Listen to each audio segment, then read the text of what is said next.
Meanwhile, lines are getting longer and patience is getting shorter at the nation's airports as more TSA officers who are not getting paid are calling out sick. About a third of them at airports in Atlanta, New Orleans and Houston didn't show up on Tuesday. At Houston's George Bush Airport, some checkpoints had to be closed altogether today because of staffing shortages. Now, despite mounting frustration, some travelers are trying to go with the flow. It's been kind of one of those, like, it's to be expected. So we're not going to get through any faster. So just calm heads and we'll eventually get there. That's a great attitude. Screeners missed their first full paycheck last Friday because Congress has yet to reach a deal to fund the Department of Homeland Security. All right, I want to bring in Clint Henderson. He's the expert and the managing editor of The Points Guy. All right, a lot of folks traveling right now. It's spring break. There's frustration at the airports. If somebody's planning on traveling soon, they're probably worried and about getting stuck in those long lines. Where should they start in order to minimize the frustration? So start by getting to the airport 3 hours early. Just put that into your plans. Just so do it. You have peace of mind. But the best single source of information is either the news or social media, where you're going to see it first, or the actual airport website, because those are getting updated frequently. Most major airports now will actually list wait times for each terminal. So that can be a great saver, because the TSA app, the TSA website are actually not being updated right now. Okay. Because they're in the shutdown too. Sure. So those folks are not getting paid. So those are your best sources of information right now.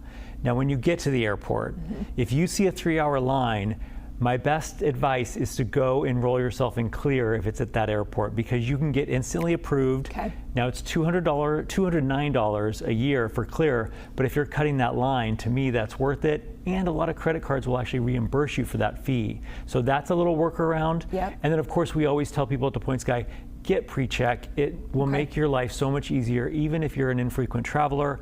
Credit cards will also give you a statement credit for that sometimes too. The problem is you can't do it day of arrival. So you can't get to the airport, see a 3-hour line and say, oh, I want pre-check, because it doesn't work quite like that. That's a really good tip, because I think a lot of folks are probably looking at those Clear folks saying, I'm waiting in line for maybe that $200 is sort of worth it, especially if you're traveling a lot. Yeah. And then what about global entry? There's some other kind of helpful tips with that. Yeah, so global entry, you do have to get an appointment and you do have to go through an application process and get approved. It can take a while, but that comes with TSA PreCheck for free. So, even if you only travel out of the country once a year, that can really pay dividends, because it comes with PreCheck, which lets you skip those lines again. Now, the one cautionary note is, sometimes the sick outs are getting so bad at TSA that they're actually closing pre-check lines. I tried to do biometric screening, which is another really great hack for people. That line was actually closed when I left from New York. Okay. So be prepared for that. Yeah, you should know that could get closed too. Yeah. And I'm curious, we spoke to Skylar Henry, who was at Atlanta's airport, and he's, we showed earlier this morning those lines were 2.5, 3 hours, and then we checked back in with him again, and it was 20 minutes. Yeah. So there are good times to kind of book your flight knowing that there could be some issues in terms of wait times? Yeah, when there's big banks of travel, so early in the morning, it tends to be the worst, because it's also the hardest time to get employees there too. So early morning, when there's a late bank of flights, international flights leave a lot of times at 10, 11 o'clock at night, so there's a big chunk of travelers then. But the problem with this is you just don't know when and where it's going to happen. And even if you've done my hacks and looked at the airport website, sometimes by the time you get to the airport, that information's out of date and the lines have gotten longer. Right. So just give yourself extra time. There's so much to do at airports these days. Yes. You can shop, you can lounge, eat.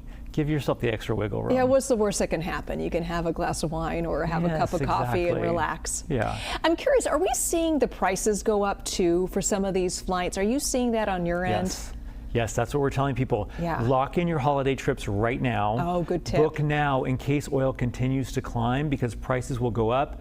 Normally we tell people you can book domestic flights 1 to 2 months ahead of time, but what I'm telling everyone is book all your flights for the year now before prices go up, and then if the price drops, you can actually get a trip credit for the price difference. So monitor those flights. There's all kinds of new services that will track that for you, but better safe than sorry when it comes to booking trips right now. That when you're saying holidays, you're saying December. I'm talking Thanksgiving and Christmas, yes. Very, very smart. Yeah. Any other good tips that people should be taking advantage of now? So, set Google flight alerts. Okay. Monitor prices. I was trying to book my mom from San Francisco to Kansas City. Price was $1,400 for basic economy. And I just said, let me set a Google flight alert. The next day, the price dropped to $600. So, monitor those flights.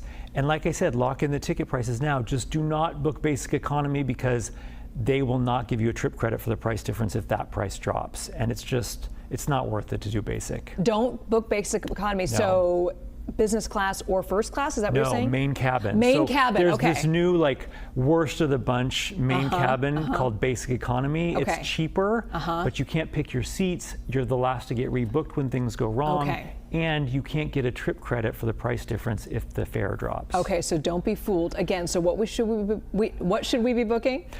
Main cabin. Main cabin. Main cabin. Main cabin is the way to go. Just look for the main. That's the one you click. No basic. Don't be be basic. Don't be basic. I don't do basic economy. That's right. All right. Clint Henderson, this was so great. Thank you so much. Good to see you too in person, finally.